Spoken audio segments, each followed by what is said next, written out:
I hereby call the Governance and Priorities Committee meeting of Monday, July 9th, 2018 to order at this time. And at this time, we'll take a silent moment of personal reflection.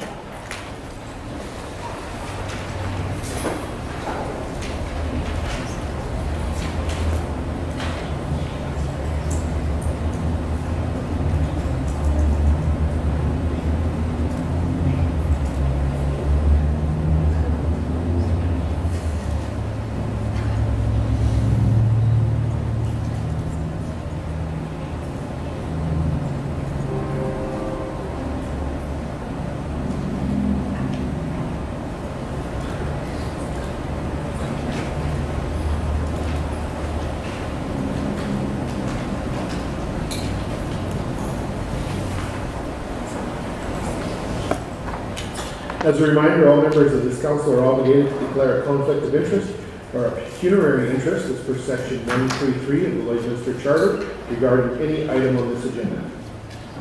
Councilor Thorson. Thank you, Your Worship. I'd like to declare for item 5.5 as it relates to my employer. Thank you. Thank you, Councilor. Any others? This point none noted.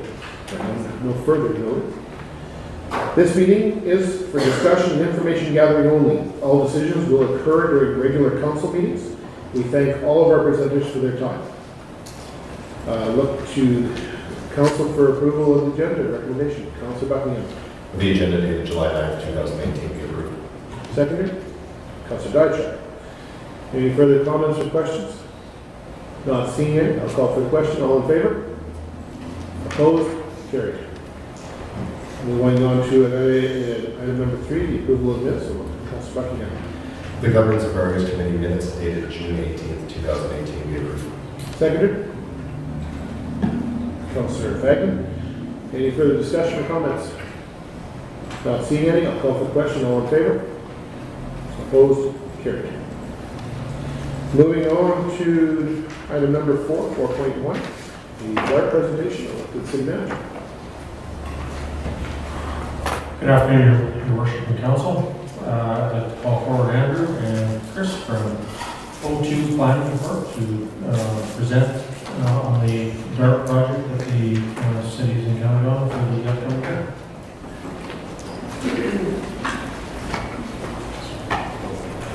Good afternoon and welcome. Thank you, Your Worship, members of council. My name is Andrew Palmier with O2 Planning and Design. With me is Chris Hardwick. He's a principal as well, the head of our urban design group. So I just have a brief presentation to sort of walk you through the overall scope and project plan that's emerging for the downtown area redevelopment plan. And we're really excited and happy to be here. So O2, just very briefly, we're a multidisciplinary firm of landscape architects, urban and regional planners, urban designers. We're about 40 staff altogether based out of Calgary. Our project team for the downtown area redevelopment plan obviously includes ourselves for project management, planning, urban design, and public engagement. But we have Hemson Consulting with us for real estate and economic development assistance and expertise where necessary. They're based out of Toronto. And then Watt Consulting Group for transportation planning and engineering support. They have offices all through Western Canada, including, I think, in Lloyd as well, and also in Edmonton, Saskatoon, Calgary, and on the island. I'm not sure that's part of my presentation. It's nice building. Yeah, there we go. Move your mouse. You know what the mouse is?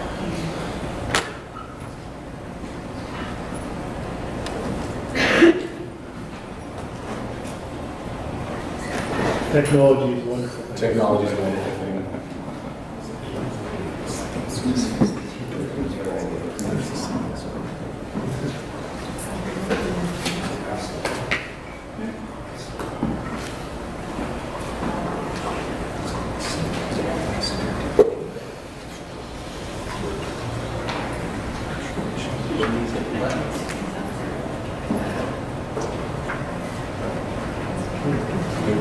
Sure, there's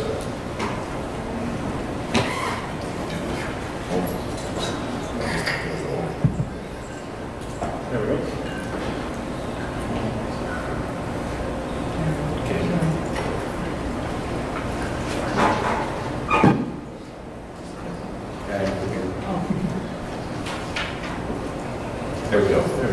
Back on track. So obviously the purpose of the project is to create the downtown plan to help guide the revitalization of Williams downtown. Quite simply put, as you can see here is the downtown proper is identified in the white boundary, and then we have a transition area in blue around it. So the dark will contemplate both areas in their entirety. The plan itself is looking at completion around Q2 of next year, on March, April, May, in that range. It's a 5-phase project overall, with the starting today. Moving into a visioning phase over the summer, background analysis component into the development of the plan, the refinement of that plan collaboratively, and then the delivery of it, like I was saying, in Q2. Basically, the first phase of the project runs the next 2 months. It's really about refining the project work plan, developing an engagement and communications plan. We did a kickoff project tour today. We walked the downtown, got to get a first sort of look and feel for things in person, which was incredibly valuable. And then we're having the startup meetings today as well. We'll be moving into the second phase, which is really about understanding the existing plans, the studies, the data that's there, and doing strengths, weaknesses, opportunities, and challenges analysis. And then also conducting public community visioning activities. And out of that, sort of distilling what we call a what we heard report or an engagement summary. So, part of like a SWOT, I thought I would just give you a few quick sort of representative examples for our plan in downtown Okotoks. We start looking at things like pedestrian connectivity, gathering spaces, are there missing sidewalk links, mid-block connections, how does it start to look and feel from active transportation, from vehicles, from pedestrians, from an urban design perspective, how is the downtown functioning in terms of gateways, playgrounds, plazas, entrances? Is there any sort of disconnected street frontages due to parking? Where are there active edges and where maybe the buildings don't necessarily respond, or we create blank walls? So it's really about sort of dissecting systematically the downtown and the transition area from an urban design perspective and a planning perspective to understand where we're sitting right now currently. Looking at tree coverage, street lights, benches. So all of those sorts of things start to form that sort of understanding, that foundational understanding of the downtown. From there, we move into that public engagement round, and then we start developing the draft plan itself. So it includes vision statements, streetscape and urban design guidelines, transportation recommendations, real estate and economic development recommendations, plan policies, really looking at working with the advisory committee, and also at this point working with council to make sure that we're on track and that everything here is sort of making sense and is consistent with the overall vision and intent of where the downtown should go. January to March is the 4th phase of the project, which is the next round of public engagement. So we start taking out the plan, breaking it into components that are accessible and more interesting, and creating sort of fun public engagement activities and initiatives around that. And then we revise the plan as required and as directed. And then we start creating educational materials for the plan as well. So, this on Okotoks is sort of the idea of creating a vision statement. Downtown Okotoks projects an image of contemporary sustainability along its warm Main Street that celebrates its vibrant heritage. So it's just really simple objectives. We start to look at sort of the big moves, the illustrative concepts, the illustrative plans, and the supporting policies and initiatives that are necessary for it. Design guidelines, street cross-sections, the interface of how buildings respond to the street, and how you create open spaces, gathering spaces for the public to move, enjoy, and rest in. Architectural design guidelines can become a component of it too, conceptual street cross-sections, some streetscapes. And then you start to visualize some of those key components. What are the big moves, right? Because this becomes as much about an economic development initiative and a tourism initiative as anything else. It's an important component to the plan. When we looked at High River, for instance, it was slightly different. It was a slightly larger study area, so you can see in the colors here, it was about breaking it out into precincts. And each one of those sort of had its own policies and architectural controls or design guidelines, streetscape cross-sections to support those components. Again, rendered visually so that it starts to understand, people start to understand what it truly means. For this project here, they went with a more hand-drawn look to the drawings in terms of a non-committal sort of design preferred cross-section typology, very high-level sort of drawings.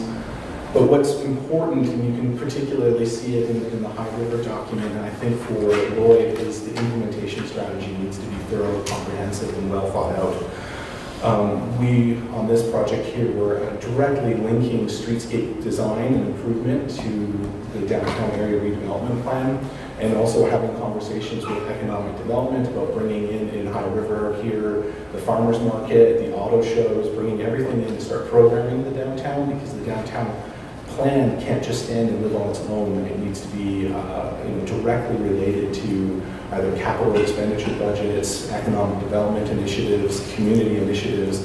It has to be very much sort of a catalytic document that really links itself and lends itself well to direct and vibrant implementation. And even in High River here, where the development of this concept hasn't been done, they still, for instance, after the flood, lost the rail lands. So as previous work after the ARP, they're now into detailed design on what those remnant rail lands could be. So it's providing clear guidance from an implementation perspective on what the plan needs in order to achieve success. So that's something that for us is incredibly important in a downtown plan, but really any policy plan. Otherwise, it just has the risk of just being just a document that sits on a shelf. And then we finally close out in March to May, sort of the final deliverable, the presentation to council for adoption, and then sort of the typical closeout activities. Very quickly on public engagement, we're looking at sort of two primary rounds around visioning and the plan itself. The potential activities we're looking at are online surveys, interactive mapping initiatives where we can actually, through a GIS, have people drop in areas on maps of what they like, what they don't like right now. We can put concepts on that as well as the plan emerges. Walking tours, pop-up events where you go to local community events and you just sort of chat with people when they're in place. And we were doing work in Chestermere. Honestly, the hockey rink was the best place to go because all the parents were there for an endless series of tournaments. So it depends on where we just want to go where people are. It also changes the dynamic of making people necessarily come to you. You actually just go to the community, catch them where they're already active, and then just chat with them briefly about engagement. We can do stakeholder workshops. We've already been discussing those. So really the input from this first round is to create that community vision, verify the sort of opportunities and challenges, and to gather insights that will help guide the draft guidelines and recommendations. And the second one really is sort of building off of that, maybe breaking the plan into bite-sized components to discuss with people, again, reaching out to stakeholder groups, working with the advisory group to really sort of vet where we are with the plan itself. So, for us, what's important right now from talking to the public and talking to yourselves is to really understand, what does success look like for the downtown plan? What's your vision for a thriving downtown? And, what are some of the existing opportunities and barriers that you feel the plan needs to address or to build upon? So that's where we are. We're just kicking off. Like I said, we're extremely excited to be here. Really looking forward to initiating the project and having these conversations. Thank you. As the slide says, questions, council members? Any questions that you'd like to direct Andrew with his team? I'll kick it off. Sure. One of the challenges, Andrew, that our council will likely face potentially, I know previous councils and residents and citizens and commuters of the city travel down 17 Highway, which forms the nucleus of our downtown, and right through. And we've, our engineering people supply traffic work that they looked at, doing a couplet that was referred to, and there's some plans, some work has already started, but hasn't proceeded. And how you try and balance traffic to a downtown, because traffic is important for downtown, but it's foot traffic, vehicle traffic, and that kind of stuff. And we've done some work that this city's already paid for around that traffic thing. So I really want to make sure that you connect with our traffic folks and understand what engineering has done to this point and what they've looked at. Not saying that's the cure-all, but I want to make sure that people don't say, well, we spent X number of dollars on a traffic survey and did all this design work, now we're doing a downtown redevelopment, and we're not meshing together somehow with coming to the best of both worlds, because people have to commute through the city. That's the way the highway layout is. And we need to try and come up with a methodology and a system to build our downtown and enhance it and continue to grow it. So it's a challenge for you, I'm sure. Oh, thank you. Absolutely, Your Worship. It is very much a challenge, and it is a reality that the plan has to confront and it has to resolve. Downtowns it's very much about moving people, moving goods through the downtown, but it's also creating an environment where you want to stay in the downtown. Absolutely. So I think the plans, one of the primary challenges is going to be working with transportation, working with engineering and stakeholder groups to look at how do we balance the need of commuter through traffic and also creating a destination. Absolutely. No, sounds like you've got your work cut out for you, and that's why we've got you here. So that's Thank terrific. you. Councilman Rowe. As you go along, are you going to be providing updates to council? Or is it just the finished product that we'll be seeing? I'll let you answer. Thanks. We talked about this morning as part of the process, so we're going to work through it, be working with our planning and engineering team as well, and then updating the executive leadership team as required when we feel council at that point where an update will be required. We'll look at that, whether it's through a GPC or a council meeting. And just another question with the advisory committee. I know we had talked amongst our council administration previously about the advisory committee.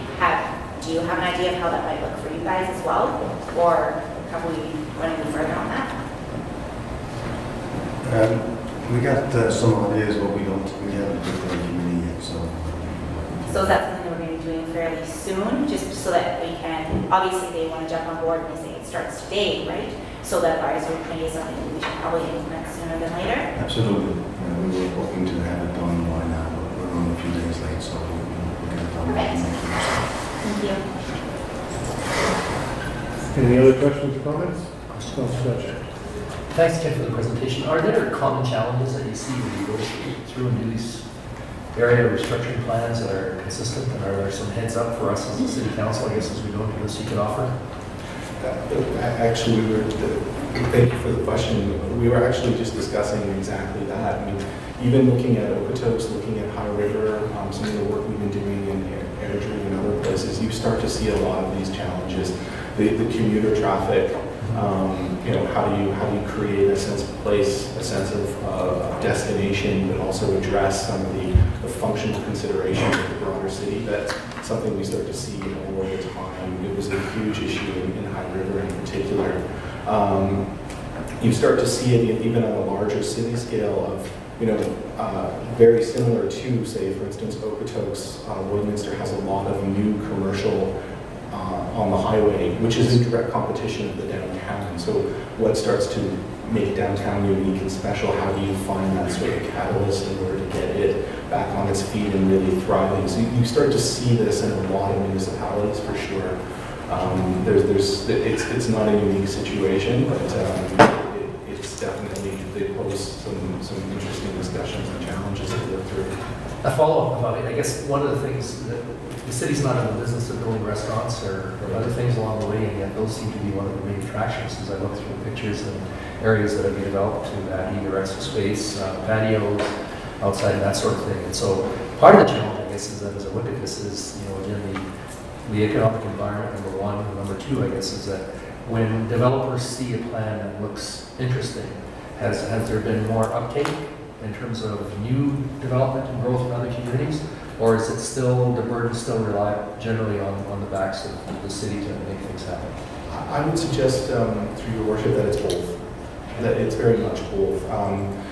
One of the things that a lot of municipalities also try to achieve is an increase in population in the downtown as well. So that's something that, working with stakeholder groups and through our economic development consultants as well, looking at, are there building typologies, like whether it's townhomes or something in that transition area, we can start to bring in people. Because a lot of businesses, it becomes a bit of a self-fulfilling prophecy where their hours get smaller and smaller because there isn't the people that are there, but then the people aren't going to go if the hours get smaller and smaller. So having that healthy population is super important. I think the development community is an incredibly important partner, but that's not to say that the city won't have to make a bold move for capital as well. Councilor Torres. Thank you, Your Worship. Around this report, so is there going to be kind of high-level cost estimates for the plan as it comes out? So you said this is what, the group decided downtown should look like. Is there like a high-level cost estimate to get there that comes with that? My only real concern is with plans such as this one, and not necessarily this one, you run into a study that says, oh, you need a $50 million library or something like that. And it's like, well, that's great, it's an awesome plan, but is it practical? Can it ever actually be done? So I'm wondering, is there kind of phases, options, things like that in terms of pricing for things that the city could actually start to tackle rather than this become a great idea that maybe does help with future development, but otherwise is another, book on the shelf? Thank you. In short answer is order of magnitude costing is something that we can definitely provide at this level. So, understanding that the plan is very much that's at a concept. The advantage that we have is that if you look at the High River slide or the streetscapes, we built those with a local engineering firm. So we actually construct streetscapes, we construct the sort of public realm elements, plazas, parks. So we are able to provide and work with Watt on sort of high level order of magnitude, but in order to give accurate cost assessments, you need to get into detailed design. But there would definitely be, as part of an implementation component, an understanding of order of magnitude costs. Thank you. Yeah, and I think that's what's important in the long run is just the order of magnitude, high level cost for these different types of activities that you could do that are within the plan. Absolutely. So that it gives you something you could potentially move forward on sooner, later, work it into a long-term capital budget, something along those lines. Absolutely. Thank you. Councilor McIntyre. Thank you, Worship. Just wondered on background experience was, are there many downtowns that you guys have worked with that have a major provincial highway running right through the middle of them? And if so, or if not, have you looked into the complexities that that's going to add to this kind of a study? Because to the best of my knowledge, again, we're somewhat unique, I think, in having that provincial highway running smack dab through the middle. For myself, I would have to say that it's a fairly unique situation. High River Highway 2A did run through, which became its sort of center or its main street component when Highway 2 was built and traffic was largely diverted onto it. But I'm not sure if Chris would have any examples, but it's something that we'd have to sort of research and put some thought into, because I think it is a uniquely Lloydminster situation. But it's going to, inevitably, it's going to add some complexities that you think are major challenges, hurdles, or things that can easily be worked around? At this point, I think I'm optimistic. I think we can work around anything. So I honestly believe that there is a good balance and a good solution there. It's definitely a huge consideration for the plan moving forward. Any other questions? Well, thank you very much, Andrew. Chris, thank you for joining us, and I hope you look forward to your time in Lloyd today, and we'll be looking forward to seeing you coming back a lot more as we move through this. Council is certainly very excited about this. I think our residents in our downtown is very excited about this, so we're looking forward to working together and moving forward. Thank you very much. Thank you.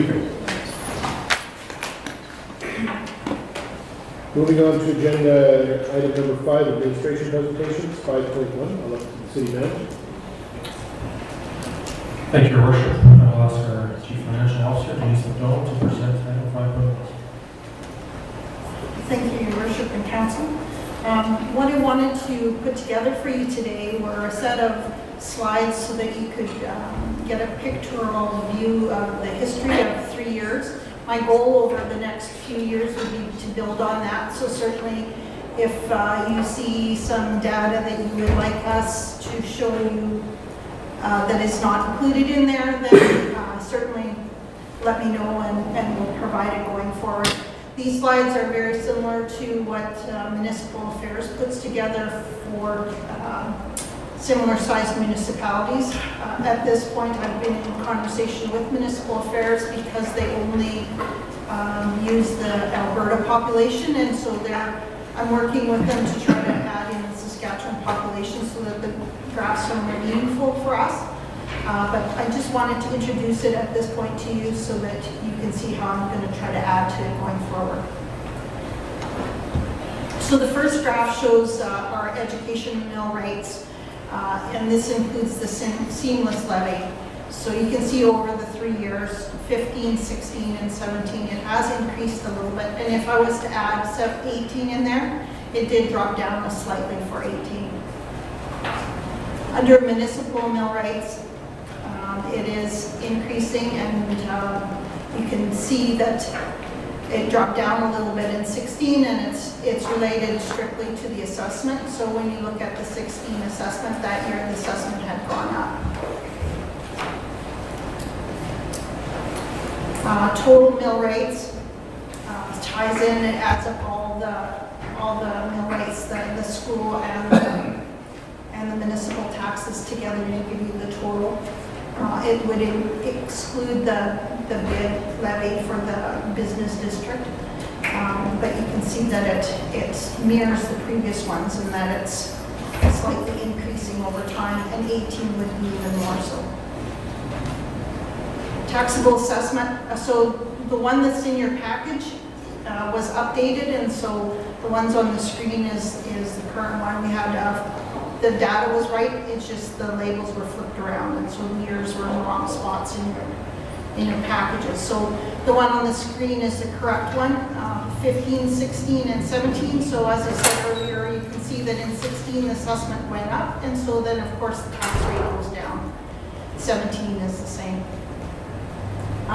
When you take a percentage, you can see that the commercial assessment that is the bottom line is 28% of the total assessment, which was surprising to me. When I calculated it out, I thought that those percentages are the same as what I had in Vermilion, so it kind of surprised me. I thought there was a lot more commercial assessment here, but it maybe is because it's just outside the jurisdiction. Oops. Sorry about that. So this is tax dollars levied. So you can see over the 3 years, 15, 16, and 17. Again, this one I think was updated from the one in your package. And so you can see how the bottom one is the education tax is increasing slightly over that time frame. And then the next one is the municipal portion. So in reality, it's pretty horizontal when you look at dollars. And then the top one, is, of course, is the total taxes levied. When we look at our revenues, this includes user fees and sales of goods. So you can see a drop in 2016, and that is related to the land sales.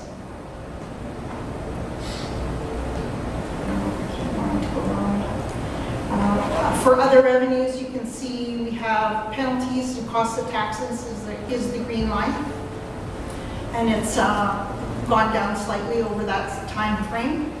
The development levies is the orange one, and so that's related probably to the land sales and the number of developments happening within the community, and then licenses and permits. Revenues others, so this is our return on investment and franchise and concession fees. So franchise and concession fees are slightly increasing over the time frame, as well as the return on investments. Government transfers, you can see that they've declined over the time frame.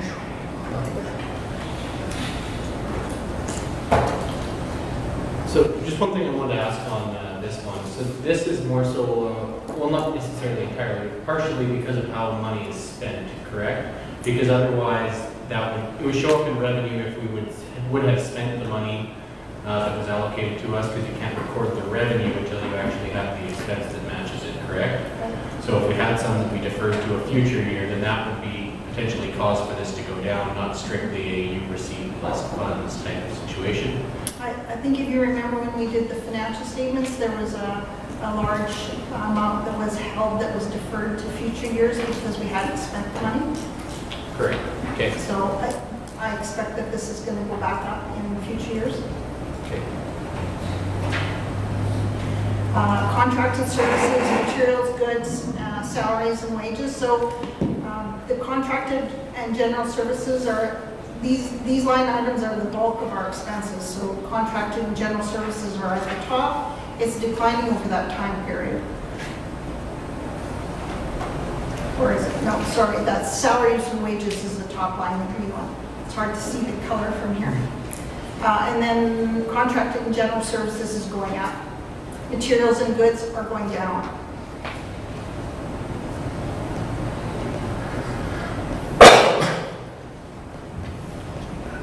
This is our internal revenues and restricted reserves. So the restricted reserves, if you remember when we looked at the financial statements, that those were grants that were set aside for future. There was two areas. One was a deferred revenue, and one was restricted reserves for future use, but they were actually grants set aside. The 21.6 is the reserve account.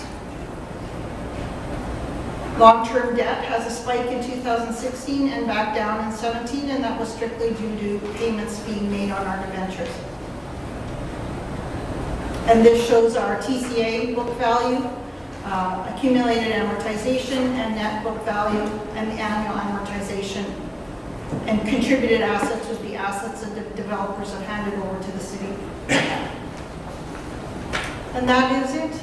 So certainly, I just wanted to kind of present it to give you a little, a sneak peek into how I want to present some financial numbers to you, so you have a bit of a pictorial in your head when you're talking to your taxpayers. And certainly, if there's something that I need to expand on or give you more information on, please let me know and I can provide that to you. Questions for Chief Financial Officer?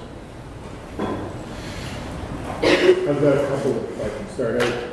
Certainly the graph that you presented, thank you very much, gives us a good snapshot of a 3-year window. What do you expect to see that window reach to? Is it 5, 7, 10? And as it rolls along, what would your choice be? My choice would be 5 years. 5 years, okay. So we'll be rolling and give us some comparisons going back. So in 2020, we'll have a full snapshot of the 5 years, which is excellent. Annually, I know we've gone through some challenges in the finances with the change of the computers. When would this be available next year, as soon as the books are closed and our financial year end is wrapped up? Is that when you're shooting for an annual report from that perspective? My hope would be to present it a number of times, and so when the provincial government brings out their comparable communities graph, would be in January of 19. I'd be presenting it there, and then I would be also presenting it when we'd be doing our 2018 year-end financial statements. Okay.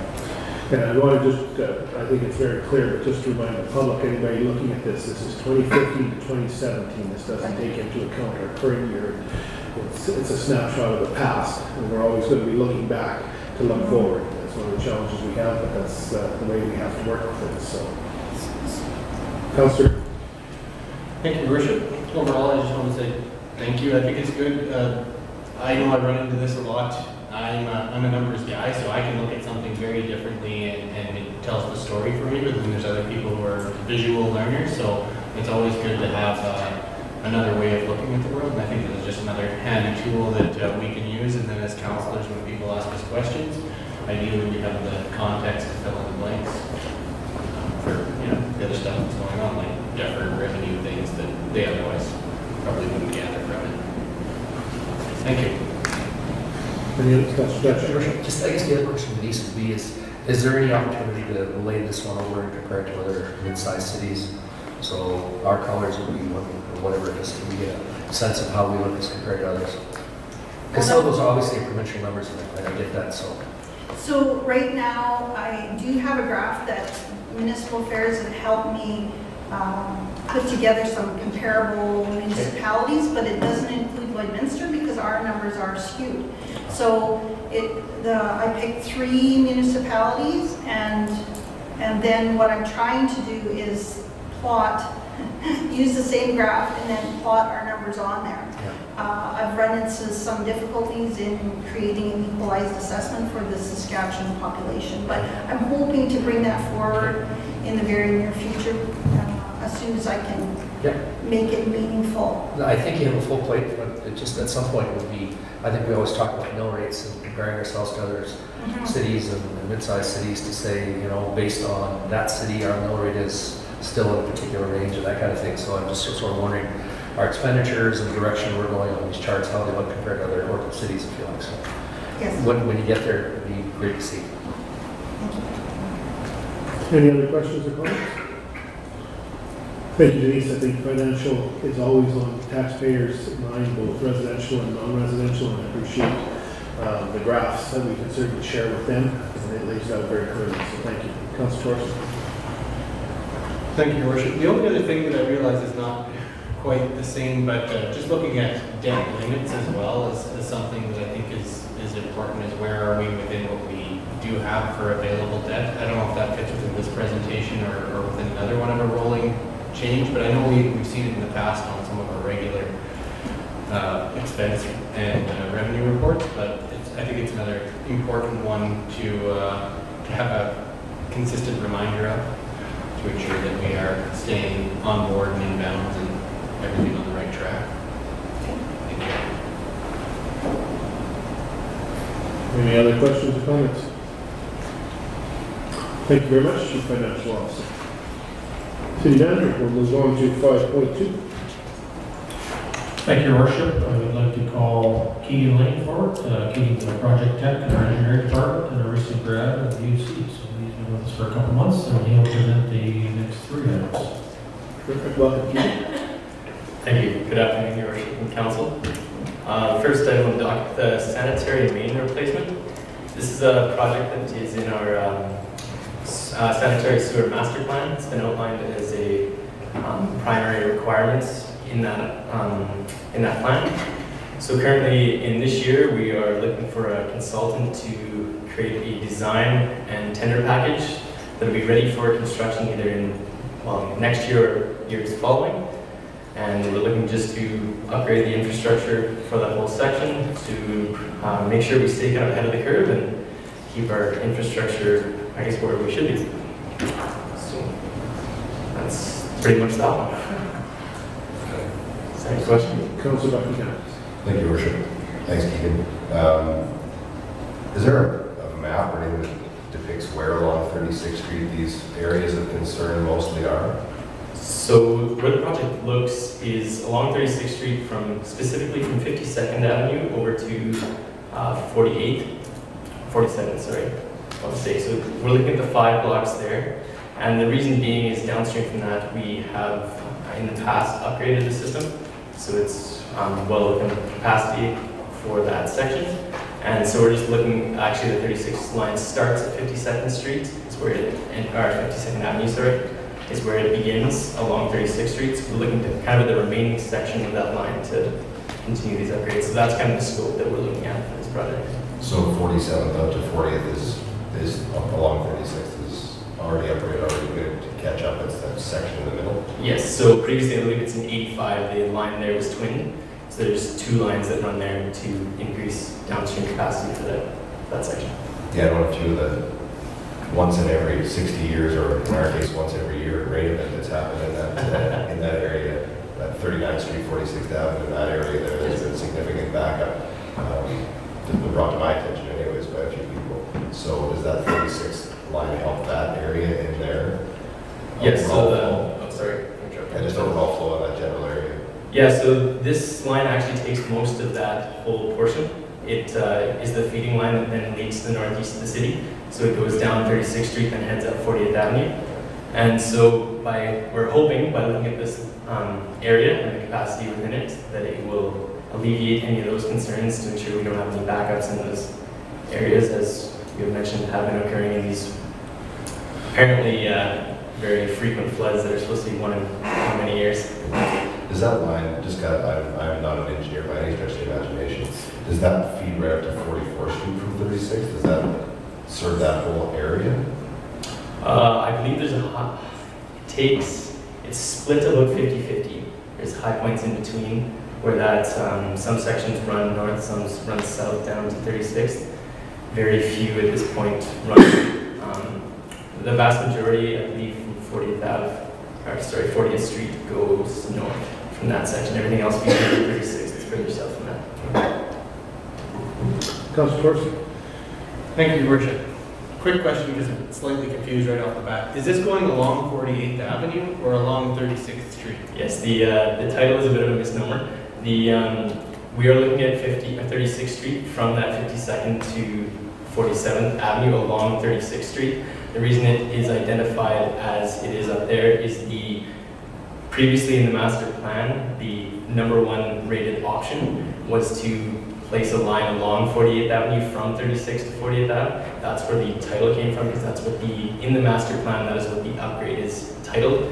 So this project was named, I guess, after that upgrade. So it's named a different project. It is. That's fine. It is a misnomer, yes.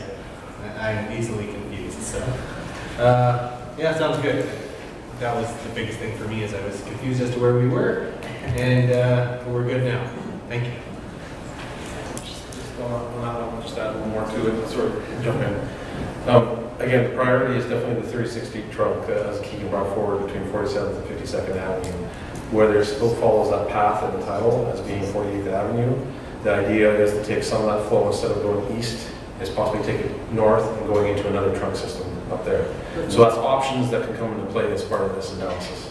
Right, because on 48, north of 40th Street, that's been replaced in the last 10 or 15 years, hasn't it? 48 doesn't have any sanitary in whatsoever. Oh, okay, never mind. Yeah. I know that I think you're talking about 49th Avenue or 47th. We've done some work on 49th Avenue quite a bit. Could But storm lines, we got some storm lines in there, but yeah. 48th is pretty wide open, which is why this is a possibility of a putting something in there because there's nothing in there right now. Yeah. Fair enough. Good question. Well, it's a smooth road. My parents live right. I just assumed they took stuff out. Yeah, east-west, yes, those streets, definitely, there's been a lot of replacements of east-west, north-south, not so much. Yeah. So if I could add a map, would be very critical in next time, just to get it for clarification, because I'm trying to get myself mapped out in my mind in the city. But by all means, I think every resident in that part of town will certainly appreciate knowing that we are taking the first steps to move forward to help alleviate some of the issues that have been experienced. I think Councillor Buckingham knows very well the challenges right in that part of town, and from that perspective. So certainly it's important that we look at it and go from there. So from that perspective, Councillor. I just have one more question. We closed down 36th Street, 47th Ave today to do some construction work there.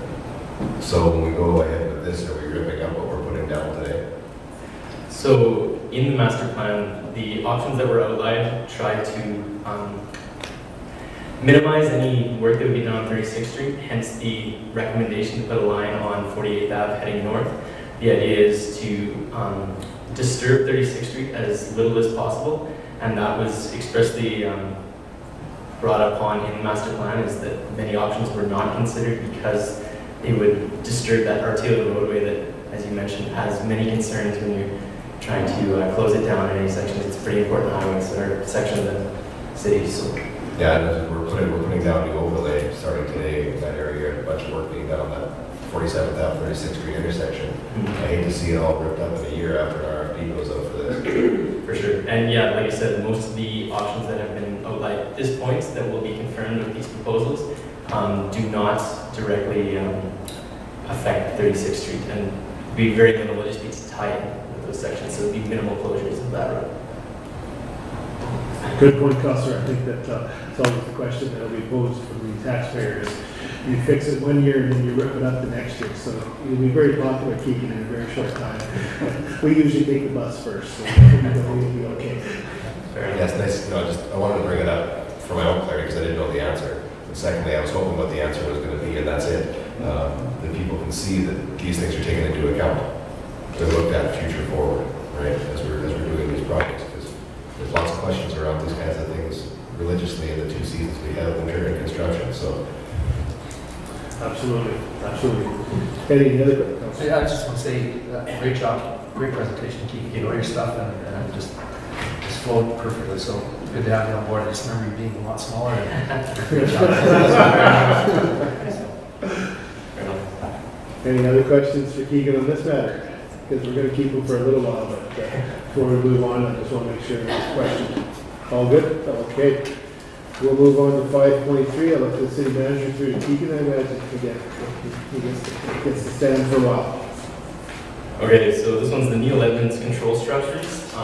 Little background on these structures. They take the Neil Edmonds system itself takes the vast majority of the stormwater from the city, and it is managed through 5 stop log control structures throughout the system. The city has acquired these from Ducks Unlimited in the past, and with that acquisition, a report was done that showcased that some remedial measures will be needing to take place in the future to ensure that they meet the needs of the city now and in the future. So previously, in 2017, 2 of these were redone, control structures number 4 and 1. They were scheduled to be done, and then number 4 actually experienced some collapse in the past, so it kind of brought our attention to it. So that's why those 2 were done in the past. Now this year, we're trying to again get ahead of the curve and do the control structures number 2 and 3. So just a bit of map is there for where the control structures are. Control structure 3 is just right there. It's north of the 303 along Range Road 3274, just off of that Range Road, and the control structure 2 is further downstream off Range Road 3272. So those are the 2 that we're going to be looking at remediating this year. If you can scroll down a touch just to see the pictures. So this is what the control structures are looking like. This is them in their current state. They consist of kind of 2 components. There's a head wall structure, as you see before you, and there's culvert infrastructure that ends up on the outlet, which is seen here. The remediation that we're looking to do is to replace these culverts structures. The concrete head wall that is upstream at the inlet, they're in great shape, and they're not really experiencing any signs of deterioration, but the culverts are, as we'll see in the next couple of photos here. So this is the one that was done last year. This is the impending collapse that kind of forced us to do the emergency repairs. It's kind of brought on these ones prior, and the next photo is of control structure 2, which you can see the deterioration at the bottom of the culverts there. Things are starting to wear out, and in some places there's not even a bottom to these culverts. They're definitely starting to rust from the outlet moving in. So our plan is to remediate these with concrete culverts, which is shown here. This is control structure 1 last year that was done, and shows you can see the head wall at the far end there, and how we're tying into it and placing these new culverts in. With the concrete culvert lifespan of normally being 75 to 100 years, we're hoping this is a fix that will last and meet our needs for quite some time. So, and in the next picture here, you'll see what it kind of finally looks like at the outlet. Obviously, things don't look too disturbed at the end, and we are looking to meet our capacity. So where we are right now is the tender has gone out for these. We're looking for some quotations, and we will see where those come in, and we'll be looking for a decision at the council meeting in August. Any questions? So Keegan, we said the headworks were in pretty good shape. They're actually able to go inside and ensure that the concrete face up to the headworks is in relatively good condition, but we know that the deterioration is on the backside. Yeah, so it was 1, you can see it when you go just to see all the exterior stuff, and 2, it was confirmed when 1 and 4 were done. Those structures were in pretty prime condition, so.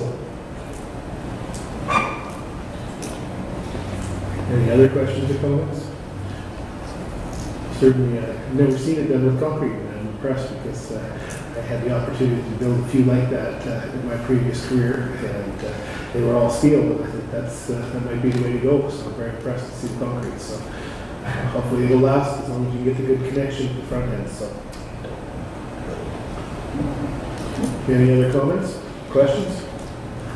No, I think we've all been quite aware that the work needs to be done, and it's. I guess this is a good time to discuss this, and I guess it can come up back up in council, but certainly that's why people ask why the stormwater levy goes.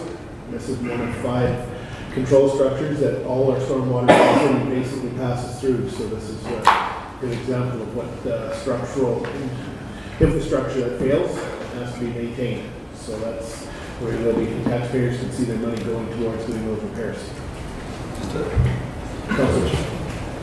Is 5 hasn't been listed on any of these upgrades, and 5 is the one that's just north of Cranberry Estates, correct? The one that's just on the edge of town. Yeah, just right next to the meets there a bit, just further north. East of town and north. Yes, it is the most upstream one of the whole system, is control stream. Structure 5, they go 5, 4, 3, 2, 1, which doesn't really make a a lot of sense, but it is, you can see it on the map here. It should- Yeah, I was trying to pinpoint it. Oh, I may have accidentally cut it off. It could be on the top there. But it'll be just. Or is it 3 tier? Is it 3? Actually, if you scroll left, are you looking for 5? Okay.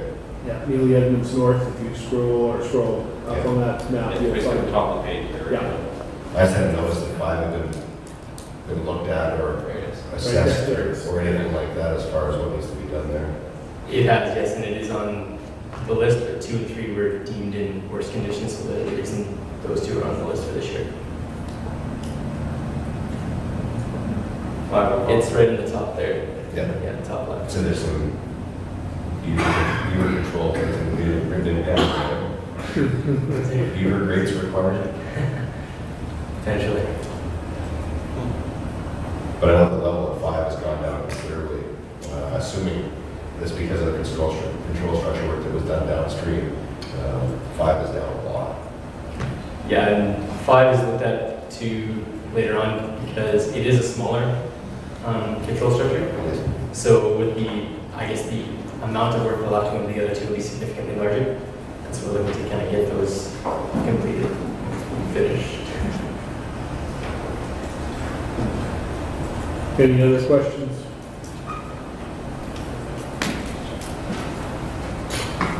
All right. Well, thank you, Keegan, for that information. We'll look forward to seeing that come back to council for a decision as we move forward. Moving on to 5.4, up to the city manager, to Keegan. Okay, so this is the river intake project. The intake was originally built in '84 and has been servicing the city ever since. With its construction, there was some issues with sedimentation back when it was created, so some spurs were created on the north end of the river to try and increase the velocity over the intake. And I guess while they were effective, they were not as effective as we would like. And so as a result, we have to, currently, we're back flushing the system every 3 weeks to ensure that there's no sand buildup in the intake system, because previously this has led to plugging of the line and continual dredging of it. It's in some cases backed up the water supply for up to 5 days. So at the current demand, we're not to, the method of back flushing it every 3 weeks has been effective, but we're kind of looking forward to if demand isn't to increase, and can we reduce the amount of maintenance that's required for day-to-day operations of this intake. So back in '97, a design for a spur on the southern edge of the bank was created, and costs had come in, and it was well over the budget at the time, so the project was shelved. And the water master plan that was done identified this as another area of improvement for the city. And so this year we are looking for a consultant to either confirm the design that was created in '97 and ensure it's still relevant to today's standards, to ensure that this can be cleared out, and create a tender package so that it can be, I guess, prepared for construction in the near future. So, any questions on that? So question. Good. So right now, I guess, as we look at our ACE water project, and even though we talk about the capacity to treat water, this will potentially has the potential impact our ability to draw the amount of water we need. Would that be accurate? Yes, so this is directly relevant to how much water we can take from the river to feed the city as a whole. Direct, just related to intake. Councilor Thorson. Thank you, Your Worship. I was curious, just because my understanding is there's shared cost of the water lines in the direct intake with Husky. Is that correct? I'd be really good. Because in the past, I've seen Pump House, something along those lines, where Husky paid for a portion of it, or we paid the whole portion that Husky reimbursed us for a share of it. Yeah, there is an agreement with us, with the city and Husky on sharing some of these costs. Once the work is done, it's where we get into the calculation and invoicing of those costs to the corporation. And as such, I think even ACE would be even potentially part of that too, in some ways or other. Okay. Thank you. My only other question is, so right now, we're basically saying we have the right amount of water that we're getting for capacity for right now. And even, I guess my question is, what's the cost to back flush? And I understand there's some risk involved with doing that because you do get sediment down the line, but the cost relative to what we project the costs are going to be for the upgrading of the line, I'm wondering if there's a cost effectiveness of, well, if it doesn't cost much to back flush, could you back flush once a week rather than once every 3 weeks? And then if it doesn't cost that much, is it more cost effective than upgrading the intake system? Yeah, I'd have to pose that question to the operations team to gather that numbers for you, but I don't know off the top of my head. Okay. So I've got a couple of questions. If I could, Go ahead. would this eliminate 90%, 100% of the sand we're currently getting? Because I'm assuming that at this point we backflush because some of the sand is not only blocking, but it's making its way to our treatment. Ideally, that's what we're hoping for. Okay. Realistically, probably not. Like, not 100%, but definitely improving what we currently are getting for sure. So, yes. So that would also extend the lifespan, I guess, of the whole treatment facility as well. Yeah, you know, sand obviously we plug the line, but also it affects our pumps that we're pumping out too, right? So keeping that sedimentation down as much as possible is key. So the backflush that we have, or did you have an input? You go ahead. Okay, the backflush that we're doing now, are we pumping water or are we pumping air by chance? Just out of curiosity. My understanding with conversations with Ken is we do flush water back into the system to clear out, and it kind of flushes out near the intake and like blows it right back out. Okay, because I know there's people that have withdrawals on the river. Scimitar is not quite the size, but they use an air induction system to blow back because the North Saskatchewan has a high sediment content, and sediment load starting in the Rockies and contributes all the way down. Anybody that's familiar with the river sees how brown it gets occasionally, so, especially after rainfall, so it does add to it from that perspective. I guess the biggest question I've got, I'm not sure now that both of you are here, that's terrific, Terry. Will this give us a better cost estimate? Because the last time we hired a consultant, and I'm just going back based on the information provided, they came back, it was above our costs. I don't want to be repeating the same thing again and saying, oh, by the way, we can't do it because we can't afford it. Do we believe this is going to give us a close and true realistic option or the best options for the dollars that we think it's going to cost us? I think no matter what, when you go down these designs, there's always some risk for constructability. And being a river, maybe have a little more cautionary notes to that and have more concerns by the contractors and how they actually can construct this stuff. And that being what happened in this previous tender, I can't remember the specifics of where these things were. I was involved in the project on a very little part of it back then. So even going forward, I'm sure we'll have some good numbers going forward. But again, as a city, we haven't done any of this stuff in the past few years. So our numbers are going to be more related to what City Edmonton has done, or maybe Red Deer, or somebody else has done an intake on a river. And those contractors, of course, price differently than our local contractors would too. So there's some uncertainty there as well. Oh, absolutely, because the last one I had the opportunity to be involved in a previous career again was on the North Saskatchewan River, and it involved sheet piling. Yep. So they sheet piled the entire area. And that doesn't come cheap, and had to be pulled out and, of course, observed continuously by Alberta Environment to ensure that it met the requirements. It's the very same problem, just on a much smaller scale, so, Yeah, from that perspective. So. precisely. And like I say, the major driver of this project, of course, is our master plan. But as you know, as the report identifies, we've been looking at this 20 years ago. And as to why this hasn't revived itself, well, of course, over time, we're starting to get more and more sanding off, so it's becoming more of a priority, and of course, coming to our master plan. And, the concern is, if we do plug off, and it's a sizable plug, if it's more than 5 days, we're going to be on a slow down 100% throughout the city of no water use at all, right? Absolutely. Just as we're dealing with the wastewater treatment plant, this is the number one need, is everybody expects to be able to turn their tap on and water their grass, flush their toilet, do their laundry, do everything that they expect municipalities to ensure that they have water for. So I appreciate engineering stepping up and saying we need to look at this because this is one of those 5 that has to be dealt with. And that's tough story. Do you have a comment? No, I was just going to kind of backtrack on what I said before. Somewhat on just saying that cost benefit does matter, but I guess the other side is the risk of what happens if we don't have water for 6 days. That's a pretty big risk to take for, you know, depending on what that cost difference looks like, so. Well, An that's important always consideration. That's always going to come in this review that we get done by all means is what is the best for us, right? Right. And that could be exactly what we had done 20 years ago with the design, or it could be something totally different. Because in 20 years, a lot of things have changed. So, Right. Well, I don't know if this helps or not in terms of looking at the cost, but I know I went to an open house at the Wild Rose back in March where Husky, or maybe it was the year before, I went to 2 at the Wild Rose, but this one had showing Husky with their direct intake system pulling water out of the line that's, you know, let's say 60 kilometers downriver, which depending on the volume of water they're pulling, may give pretty good indications of what the cost would be like, because they put essentially the same system into the same river, just down the river a little ways.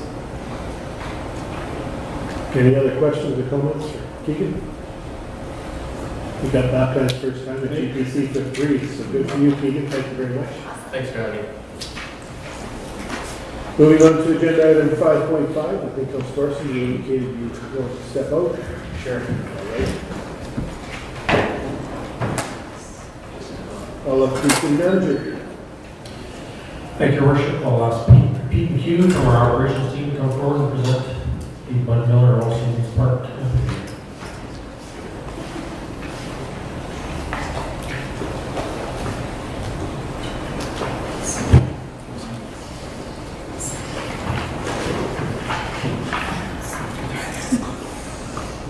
Good afternoon, Pete. So, I guess I'm here as a result of the request for decision that was at the last council meeting. So I apologise. I had assumed wrongly that during the budget process you had the chance to review the design. The design's been in place since 2015. So I wrote that request for decision based purely on the procurement process to show that I followed policy. I didn't get much background on the design. So I'll do that now. The biggest problem that we're resolving is the terraced seating area, but there are a number of other issues. Starting from the outside, the fencing, the railing along the back of the stage is getting to become quite unsafe. It's also not to code, so we have to replace that. The decking on the stage was starting to rot, so we know we have to replace that. The upright poles in the canopy are all in good condition, so we'll tidy that up, we'll rebend the posts, and we'll do some TLC in the canopy, and that will get replaced. The terracing has always given issues since 3 or 4 years after it was constructed. It was just post and brick structure that had no real foundation to it, so the freeze-thaw has constantly caused issues. And then reached a point there that it was impossible to maintain, so we had to replace it one way or another. So the decision was to replace it with a concrete structure. It's going to be a curved structure. At the moment it's kind of straight thing, so we'll kind of, it'll look more elegant. It'll be a concrete terrace structure. One of the other things that we try to build into it is accessibility. So there is going to be a ramp so that people can get strollers, wheelchairs and such like to the front of the stage. Currently there is the stage is above the lowest seat, so there's above a trough in front of the stage. That's always caused issues as well. It blocks up and fills with water and leaves and things like that. So what we're going to do is remove that completely. The stage and we'll go straight out to the first row of seating on the terrace. And the other advantage of that we were quite keen to work into the design is that now there's actually a little area in front of the stage where people want to dance or something like that. There's a band on, then there's room. And so this space now that can be used for strollers, wheelchairs, all dancing. There's a lot of uses. The auxiliary building is it's going to stay the same. We'll tidy it up, we'll get a rebate, but other than that, there isn't much needed other than that building. I think that's probably it. Is the seating capacity going to be the same? It will probably increase slightly. I mean, we haven't done a calculation to work out before and after, but the actual, with the reconfiguration, so we're digging back, it's going to go, because we're creating this space in front of this stage, we're moving everything back a little bit, and the sweep of the curve is going to be more rounded.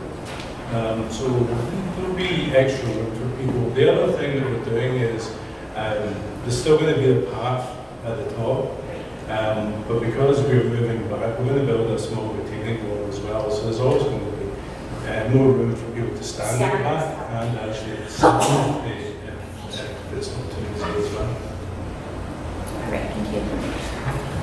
Pete, I guess I know you supplied the drawings, thank you very much. The two questions I had, is concrete, going to a concrete from the wood and brick. I think it'll be an improvement, but my concern is, A, we're working along a water surface, so it's going to be wet down continuously. Are we going to be having some pilings drilled to ensure that as little concrete movement as possible? I know you're going to rebar the heck out of it, and I'm sure that's called for, but from the perspective when we're starting to pour concrete slabs and steps, and literally a whole concrete a series, in essence, what are we doing to ensure that? I know there's a retaining wall, and that's important too, but we know that, I guess that's the question, that we pour concrete there, especially along the lake edge. We're not that far from the lake, and that kind of stuff. What assurances that we hopefully will get as close to very little concrete cracking as possible? So under this stage, there is already a concrete structure that supports the stage. We're not touching that. That's then left. So that we will replace the decking on it. So that's already there, and it's in very good condition. It hasn't shown any signs of cracking or deterioration. So we're kind of confident there. But to specifically answer your question, we have done geotech. We had a study done, so we know exactly what we're building on. And based on that geotech report, so as part of the tender document now, there is a geotech report in there, and Bar Engineering have done the design for the rebar and the concrete structure, and they based it on the geotech report. And as part of the construction process, once we remove the old tennis structure before we start constructing the concrete structure, the consultants will go in and review the area and verify that the design does seem it's going to be acceptable. And if they have to make changes, they'll make changes at that point before we start the construction work. I think that's, that was the question I really had was, what are we ensuring that we're spending is good, the money that we're spending is going to last long term. And so it was started a long time ago. I think that members of this council can certainly fill us in on the background even more, but I think that before we do a rehab and spend the 400 and some odd thousand that's been tendered for, we want to ensure that we do it as best as we can based on the information, and we've got all the information with technical information being done, that's good, and be reassessing it after you pull it away, just to be absolutely sure. I think that will give me more reassurance that I can tell taxpayers. We've done our homework as close as we can. We'll deal with it after you pull back the old stuff and we see what's really there, because that's when the truth is really told. I can't guarantee it would crack, but we're doing everything we can to minimize it. Yeah, absolutely. That's the important part, is minimizing our risk to the smallest degree. Council. Well, I have a question for council as well as Peter and our administration, because I guess when I look at the amphitheater as a structure now, there's limited capacity for the number of people you can actually host an event around, and there's a little bit of space on the side of the hill. And I guess if you look at other communities hosting, Vista High has a little folk fest or whatever it is, if you're trying to do something like that activity at the park, you're really limiting it. So I'm even thinking like, Canada Day presentation events where we can pull in a flatbed or something and we put the band on there or whatever. And so we don't really have a permanent structure in the park that can sort of host an event. And so the questions I had, I was out there walking earlier this morning was, as I looked at it, I'm like, okay, so we replaced it, but do we really enhance it more than just the construction? We don't enhance the functionality of it. And so I guess on the back of my mind, I was thinking there is a hill, you know, if you look directly west, there's a bit of a hill at the back of one of the soccer parks. And by that building a stage or amphitheater there, you would have the whole field that all of a sudden could watch that event. And you have some natural seating, and now all of a sudden you open the door to the possibilities in the park. This thing continues to replicate what we have, and it's pretty limited. So even if you can host 200 people at the amphitheater, we've invested whatever the amount is to continue to allow 200 people to see the event and really not expand the capacity. And so, I mean, I feel like I've come to the dance late, and everybody's a partner's dancing, but, you know, when I was walking this morning, I was going, you know, we're gonna just recreate and refurbish what we got, but we're really not adding more to it than we have. And so could this amphitheater continue to be a nice seating place where you could have a picnic, have the railings, sit under the canopy, and the canopy's expensive too, as I recall. And I know we're well down this pathway, but the other part of it is that if there's an opportunity to do something else where you could host an event, and even Canada Day celebrations where bands and people could perform to 500, 600,000 people out there just by sitting and bringing the chairs out and watching, you know, from, you know, up, you know, a group performing up on the stage just a little higher up on the hill. Is that a better alternative, an alternate way of looking at the park and its functionality? So I feel bad because here we are, and these designs, it's cost money, but by the same token, I guess, is the other part of it, is we're looking at, you know, expanding the capacity of the park in a way that's going to add more benefit for more people. Do we still have a chance to do that? That's my question, you know, and it's more council, question for council than for you, Peter, because, you know, you're invested and I see this, and I don't disagree with this at all. One comment I've added to it is when we first started looking at it, we did look at the use of the facility, and a lot of the use historically has been for weddings, has been for the dance studios, has been small theatre groups. I think there may have been some sort of cinema. So a lot of these events were sort of fitted the amphitheatre as it is very well, whereas that bit, you know, would be great if a folk festival or something like that. A big event, you're right, it's going to be too small for that. We're trying to, we were trying to do something cost effective and try and create something great with what we already had rather than start new. I think that's something possibly that maybe we should do in the future, explore that option. But this infrastructure looks terrible, right? The stairs are, so something has to be done there. So even if we did do something like that in the future, we can still have a small sub-stage prior to, or whatever, and kind of collaborate, right? Yeah, I know what you're saying. No, and I keep thinking about, you know, what serves the greatest amount of people in terms of the bang for the buck and people that can, you know, access and use it in the park. And for me, that's still a piece around it. So how many people, and I get it, it's a great place for a wedding, it's a great place to do small presentations. And frankly, if it was just the deck, period, where steps going down, was all one level surface, no stairs, nothing, so it's great. You can have seating in there, you can do whatever you want. You still have the functionality of that area, not worry about the steps, not worry about all those other pieces as well, and have the seating. But anyways, I just throw it up because I guess I'm looking at other pieces where, you know, you go to events where you have some activities where you want places. We typically would think about downtown where you have people that are performing on the streets and doing those things, but by the same token, you have Canada Day functions where, you know, wouldn't it be nice, you know, while we have a celebration over there at the park, where that becomes sort of the hub where, you know, we have a lot of local talent and entertainment that can be performing all day for people. In fact, we can direct all the people to the back and use the parking areas and pay just for that, just for parking. Because right now we're parking them on the grass and everywhere. So it's, and I said, maybe the dance is on and the wedding's been consummated, or at least the ceremony's been done, whatever it is. But I just, when I was looking at it today, I was going, you know, is there another way of doing this in a way that more people can use it and increase the functionality to open the door to new events? That was just a thought. Well, it's a great question, Councillor. I think that from the perspective that, as I look at it, they both have merit. And the challenge we've got is that to try and get this as usable as soon as possible. That's where we're at today, but I think for the long-term planning, and because the park, there's a lot of history that goes back in the park, right now the park, and there's the intention and when it was formed, again, Councilor Baker would be the one that would be able to enlighten us on some of that history that goes back, and need to look at the records to ensure that we could actually do that. Because from that perspective, is that something that fits the venue? And certainly I think in the future it does.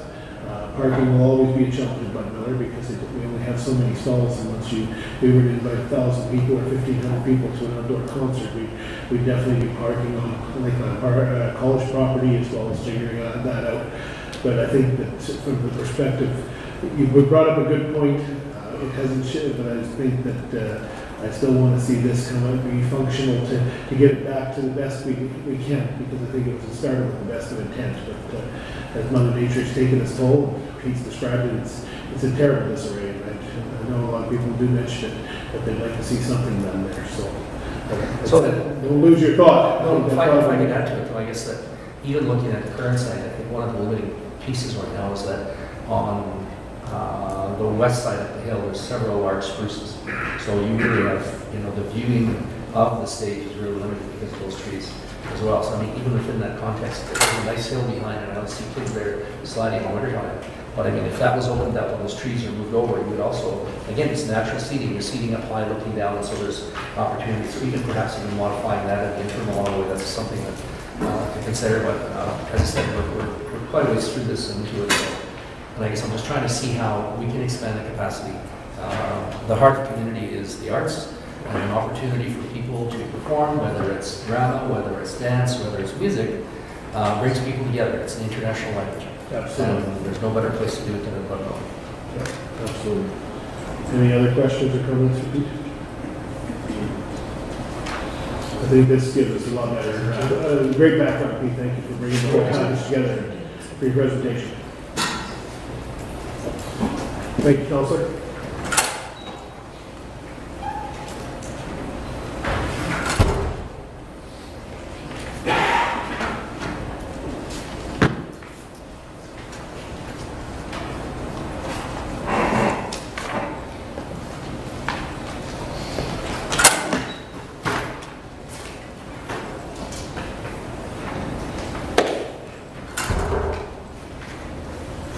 But the city manager for 5.6. Thank you, Worship. The next event, or sorry, the next item on the agenda is for Sister City Agreement. The topic is to provide council information related to the request that the city of Lloydminster join with the city of Nikopol, Ukraine as a sister city. Some background is the city of Lloydminster received correspondence from Alberta Council proposing that the city of Lloydminster and the city of Nikopol, Ukraine join as sister cities. Communities often seek to further relationships by joining a sister community and lead to community exchanges, promote development of relationships based on the sharing of cultural, economical, educational, and diplomatic opportunities. Nikopol has a population of 117,000 and was founded in 1782 in the Dnipro region of Ukraine. It has an elected government which consists of a mayor and 42 councillors, which is quite significant. The city of Lloydminster did, in June of 1977, did enter into a twinning relationship with the city of Zilowit-Domingo, which is located in the Intermont building. I'm not sure if I You did pretty good. You did excited. So through the establishment of the sister city relationship with Nikopol, Ukraine, the city of Lloydminster would seek to grow and foster mutual understanding and plan joint efforts in the area of arts, culture, sports, youth affairs, energy, tourism, urban planning, infrastructure, environment, public health, and business. If entered into, this agreement would be the first of its kind since the Canadian-Ukraine Free Trade Agreement was enacted. Further, as Ukraine is a developing democracy, it is also believed that they would benefit from the city of Lloydminster institutional knowledge in the operations and application of local governments. The proposed agreement does not specifically create any binding or financial obligations. However, in order to properly honor the agreement to its fullest, there may be some soft costs and budgetary impacts of a smaller nature. But there is a potential for some economic spin-off for each community as we both have strong resource bases. The mayor and I have met with representation from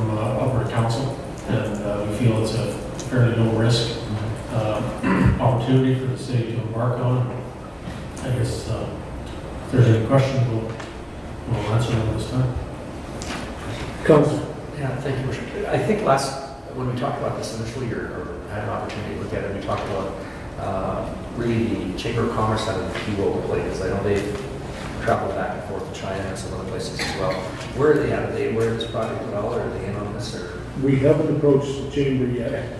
Certainly, from the perspective, when they're certainly, the Alberta Council has a legal firm as well as has some consulting services provided. They have a client that has just done some business in that area.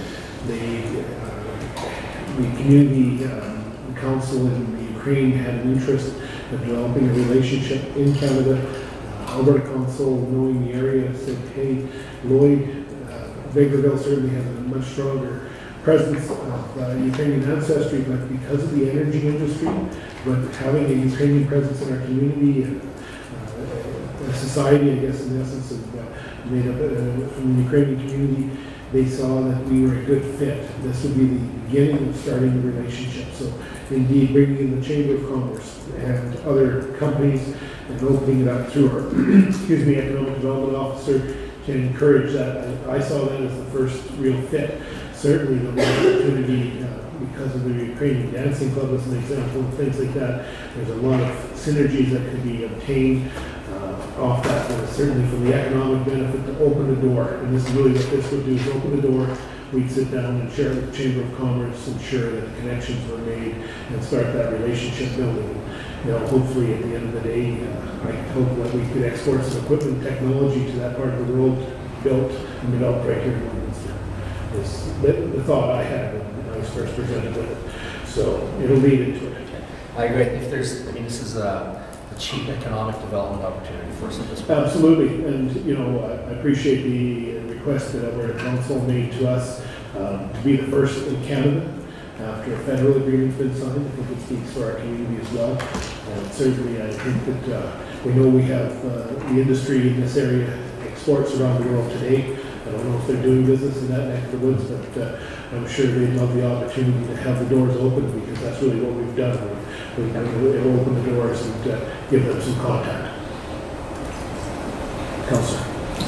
Thank you, Your Worship. Yeah, as a first kind of look at this, I think it, like Dion said, it's pretty low risk, potentially high reward. Who knows? And it's good old fashioned outside the box approach to economic development that could pay big dividends in the long run. If not, if it doesn't cost us much, then we're really, not time lost. That's the one side of things that I'd be interested in as we start moving through the process, making sure that, that we're honest and upfront with any costs that come. Everything will be coming to council if anyone's traveling anywhere, anything like that. All that stuff, I think, if it comes along, then we can present that to the public and say this is what we're working on for these reasons, and this is where the budget has been allocated or reallocated. But other than that, I think it's a cool idea. Councillor Buckingham. Thank you, Worship. Is there anything ongoing with the 1977 deal? Is there any obligations there? What happened to it? Because I have to think that it was the same kind of idea back in 1977 that we had an opportunity to do something, and it's still on the books, but what's the history? City Clerk. Small correction, it was 1997, not 1977, it's a small typo, my apologies. But we can find nothing ongoing. We assume that it was the same type of deal. Yeah, it's just an interesting side note, because there's something that a previous council decided was a good idea that just kind of fell off the books. So, just curious if there was something that we still had an obligation to. Absolutely. But it sounds like I think that, again, it takes the willingness of two parties to make everything work. And I think that's the question. And I'd ask the city clerk to ensure that from a legal perspective that the agreement that was proposed, that was drawn by Alberta Council, on behalf of both parties would meet our obligations and ensure that there was no physical financial obligations, that we had to contribute money. As the city clerk and city manager indicated, their costs may be to host a delegation. Certainly there'll be some costs that way. There'll be communication costs, but not an extensive amount of money that has to be laid out saying it's going to cost us $5,000, $10,000, or any amount of dollars directly to do that. I think that was the intent. But a good question, because if we're going to enter this based on next week's council meeting, if that's where it goes, we want to make sure that we do it right, and it'll be this council's responsibility. I guess that we could ask administration to do a little more digging back to that agreement of 1997, just see if when the last correspondence was and where we're at, because some communities post that they are a sister city on their front entrance or on their city markings, and I've never seen it in the city, but I may have missed it. So it's important to take a look at that and make sure that we've got that covered off. Any other questions regarding? All right. Well, we'll hopefully see that next week's council meeting. All right, moving on to 5.7, the joint force study with the city manager. Thanks. All from long range planning, I'll ask Sam to come forward to present item 5.7, the joint force study. Before Sam comes up, I'll just ask this question. I was asked by a council, sorry to go backwards, do we need a representative from them next week at council meeting that answer any other questions? Would that be useful or not? We've got enough information, we believe, at this point. Okay. I'll take it up with administration and go from there. Thank you. Welcome, Sam. Good afternoon, Your Worship and Council. The purpose of this presentation is actually to provide a committee with information pertaining to the joint growth studies. Now, you remember that the city and the county of Hamilton River started the annexation negotiation process in 2015, with both municipal partners entering into a joint growth study just sometime around the end of 2015. When there was no agreement amongst the technical committee on some aspects of the joint growth studies, a presentation was made to council at GPC, that was in August of 2015. Of 2017, and the city then formally withdrew from participating through motion number 318-2017 at the November 14, 2017 regular council meeting. On June 25, 2018, that's this year, an intermunicipal annexation negotiation committee met to discuss the possibility of restarting the joint growth studies process. The meeting gave the city and the county an opportunity to discuss the go-forward strategy. The two partners agreed that they have shared goals and interests, which includes how to collaboratively attract economic opportunities to the region. Therefore, administration is now presenting a motion, or will be presenting a motion to council, subject to council's approval, to resume the joint growth studies at the July 16th regular council meeting. The objective of this is actually to engage in a dialogue with the county of Hamilton River and begin a process that will lead to a non-contested and successful annexation negotiation. We know how painful it can be. I've been in two annexations already, and one of them didn't go too well because it was very, very adversarial. No, we didn't want that to happen here. Therefore, administration will be presenting a motion. It's also intended for the committee to gain a better understanding of the assumptions used in the study, and that was where the breakdown of discussion between the technical committee actually went, and it's just in the assumptions and what went into that assumption. Did it favor our county district partners than us? Those were areas where we had a lot of challenges. So the options we recommended to council as follows.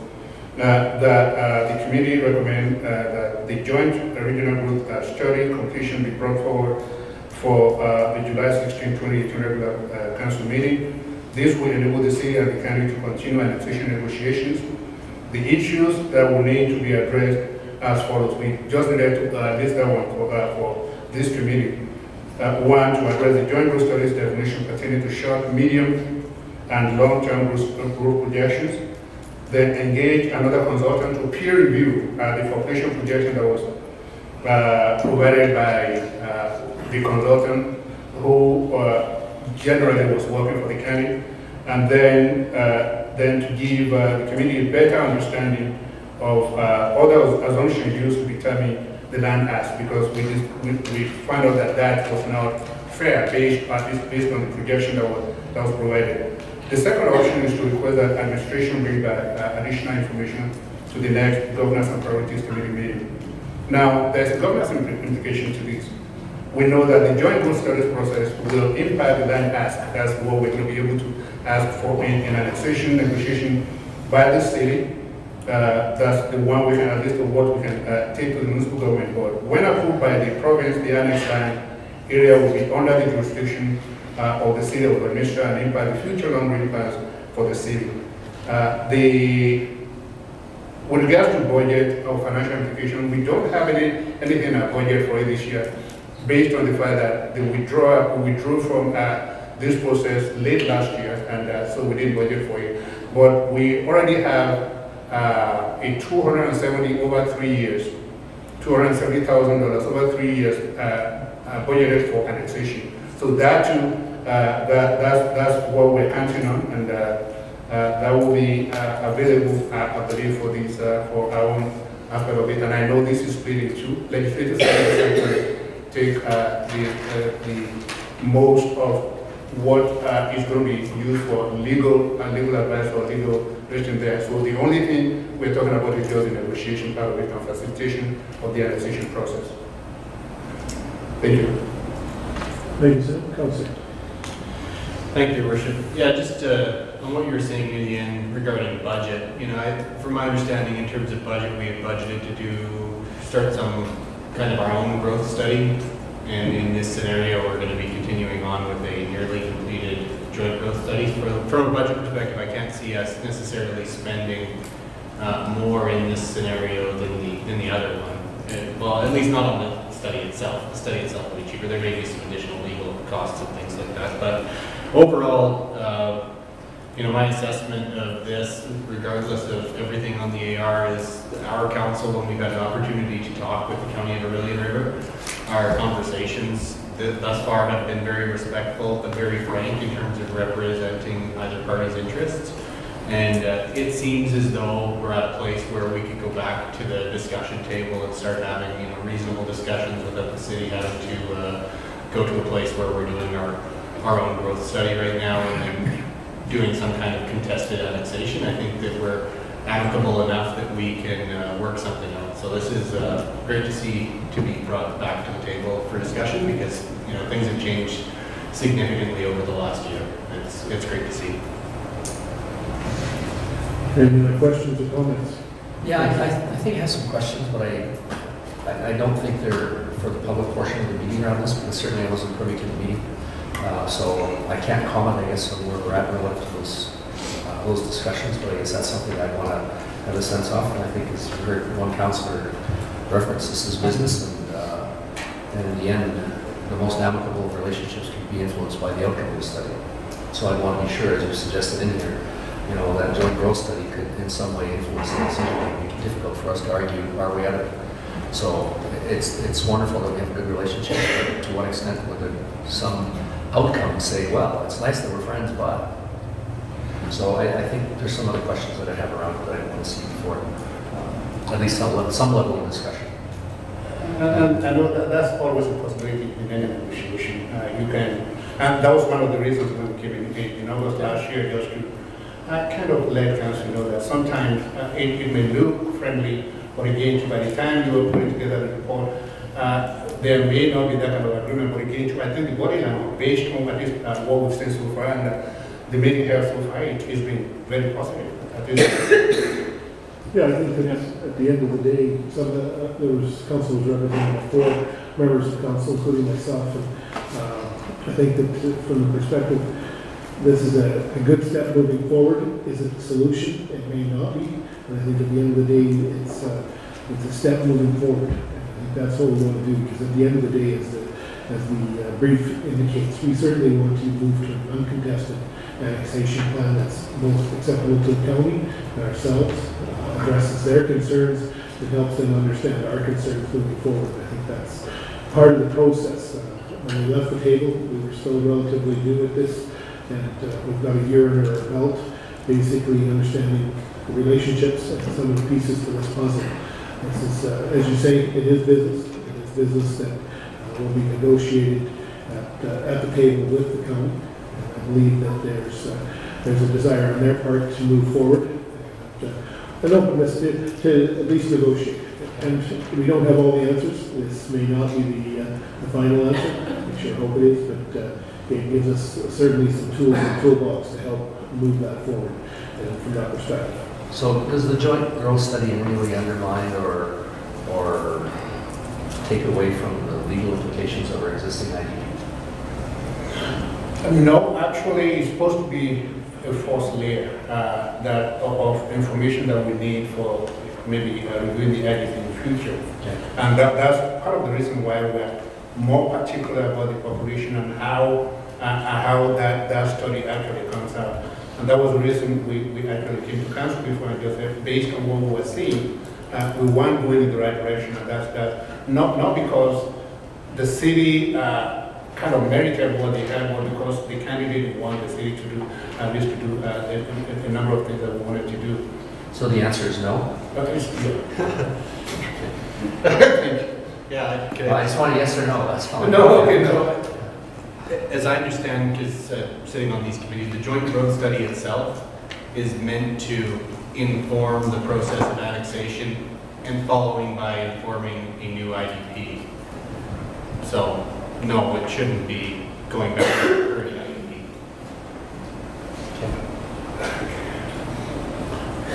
It's one of those areas that's something that doesn't happen every day, and I think that relying on both administration and the outside consultants that we have and working with us from the city, I think that with good guidance, we'll move forward a step, and then we reevaluate from that perspective on it. And we always act on the best information, so I guess what we try to make sure is that when we ask these questions, we're not doing anything to hurt our position or whatever, but by the same token, we have to develop a relationship of trust with our neighbors. So I mean, it's a bit of a quid pro quo.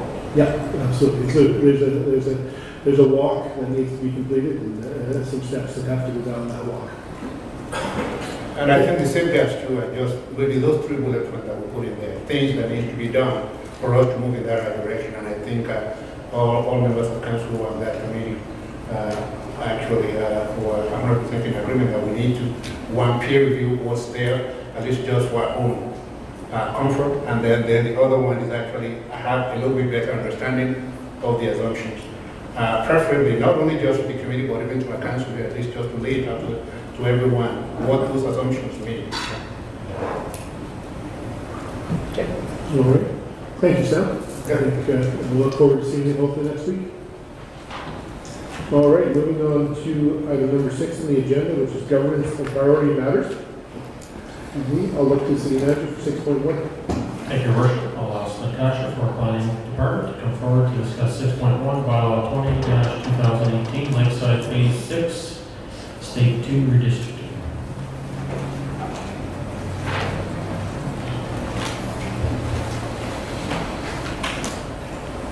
Good afternoon, Natasha. Good afternoon, Your Worship, Council. So I'm here to look at the redistricting of Lot 33, Block 16, Plan 1723446, and part of Lot 3, Block F, Plan 1622841, and part of Southeast Quarter, Section 26, Township 49, Range 1, west of the 4th Meridian, all within Southeast Quarter, Section 2649-1, west of the 4th Meridian, from R1 and R3 to C3. In middle of May, Planning and Development received an application from the landowner to redesignate or redistrict the lands in conjunction with the subdivision application. The landowner has to propose to redistrict these lands to accommodate the development of a neighborhood commercial development. This would be able to accommodate any uses described within section 7.3.2 of our land use bylaw. We have been provided a site plan, however, this is just conceptual. They envision it to be a professional or a business center. Currently, if you flip through the pages, you'll see they have C3 on the other side of the road. These two business centers will near each other. Like I said, it's conceptual until a DP has been submitted and it's actually approved.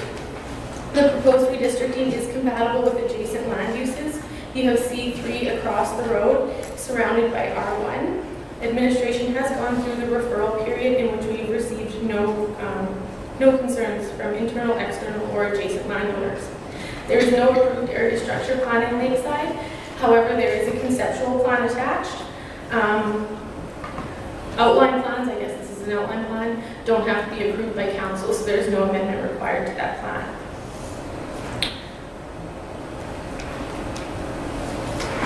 Questions or comments from Natasha?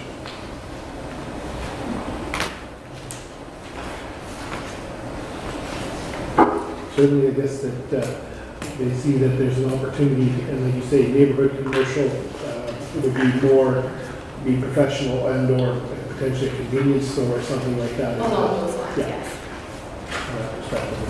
It is mirroring across the road, which makes sense from that perspective rather than. Initially, the proposal was for apartment-style homes in this house, but I think they see the need for more commercial within the area. That's why this amendment's being brought forward.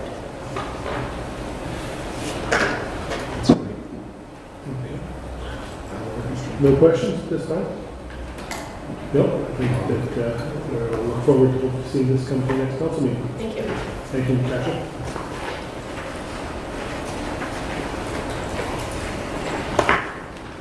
Back to you, City Manager, for 6.2. Thank you, Your Worship. Stan Hobson from Legislative Services to come forward to discuss 6.2 draft flags and banners policy. Good afternoon, Your Worship. Good afternoon, Dan. So last time this was before you guys, we kind of left with the instructions to look into adding an additional flagpole. Basically what has happened after digging around, the history as I understand it is traditionally on the east side of City Hall, we only flew the City Hall flag, and then when time came to add the Treaty 6 flag, instead of just adding one additional flagpole, we added two for symmetry purposes and having the 3 flagpoles. So technically, we already have an extra flagpole on the east side, and as you see in the IR, we're basically proposing to utilize that as is and fly the Métis flag. Now, I've referenced they're flying Canada and the provincial flags on the east side, and then the City Hall Métis Treaty 6 on the west side, so it would be reversed to what it is now, but completely up to the committee or council. That's something easily changed.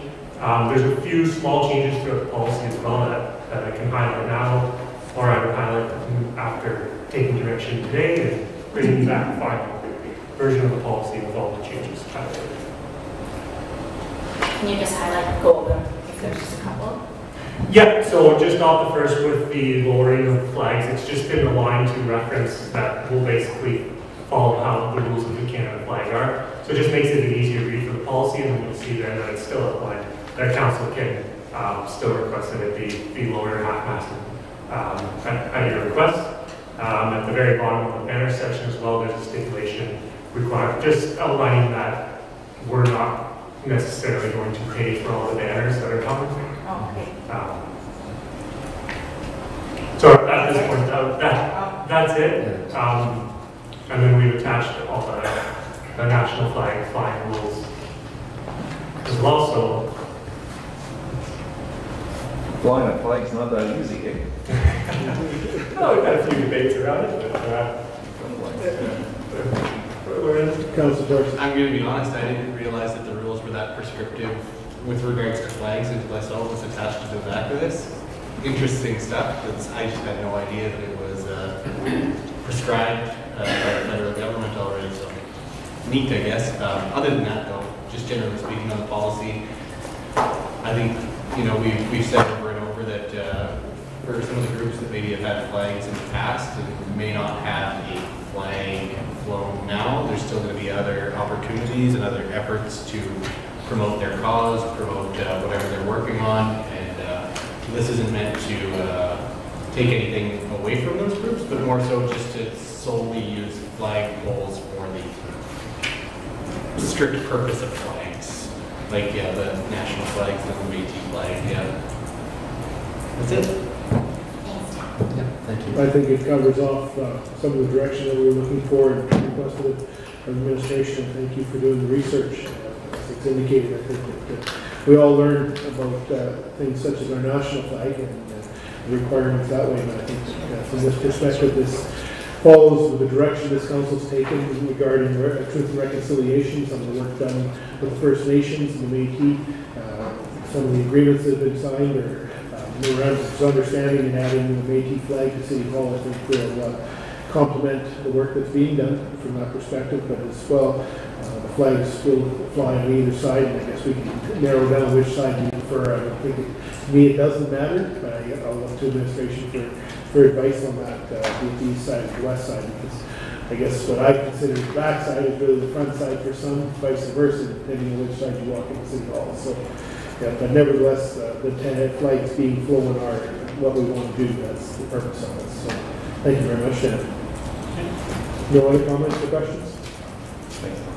Thank you very much, Dan. Anything else from administration at this time? I'll move on to item 7, look to inquiries from the media.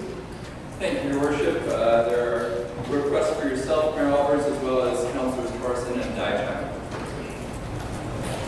And with that, I'll look to Councilor Belcher. Recess. Motion for a short break, and seconded. Councilor Buckingham, all in favor? Opposed? Carried.